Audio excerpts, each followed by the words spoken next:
we, the jury, duly impaneled and sworn in the above entitled cause, do find the defendant, Jeffrey Adams, guilty of murder in the first degree.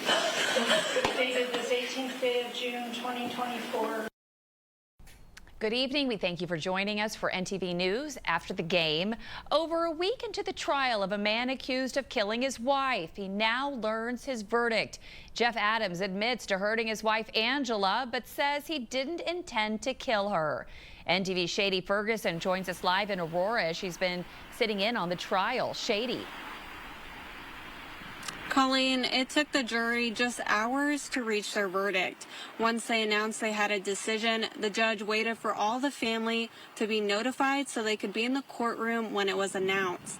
It was emotional as they read their verdict, guilty of murder in the first degree. The day started out with the defendant, Jeff Adams, taking the stand where he said he couldn't remember everything that happened the night his wife died.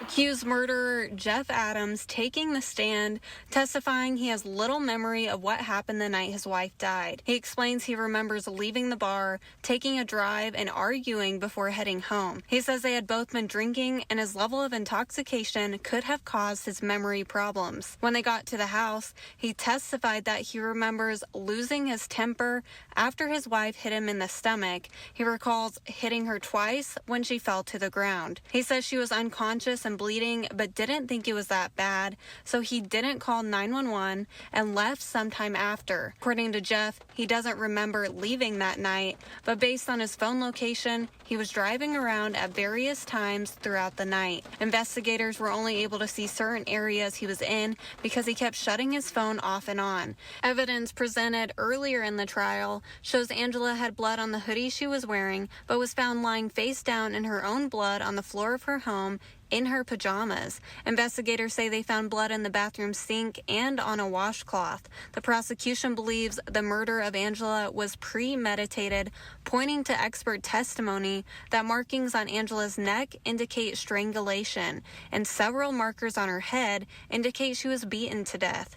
The defense argues he had no intent to kill his wife and turned himself in right after he found out what he did. Sentencing is set for October 17th. For a look back at our daily coverage of the trial, you can head to our website, nebraska.tv. Colleen.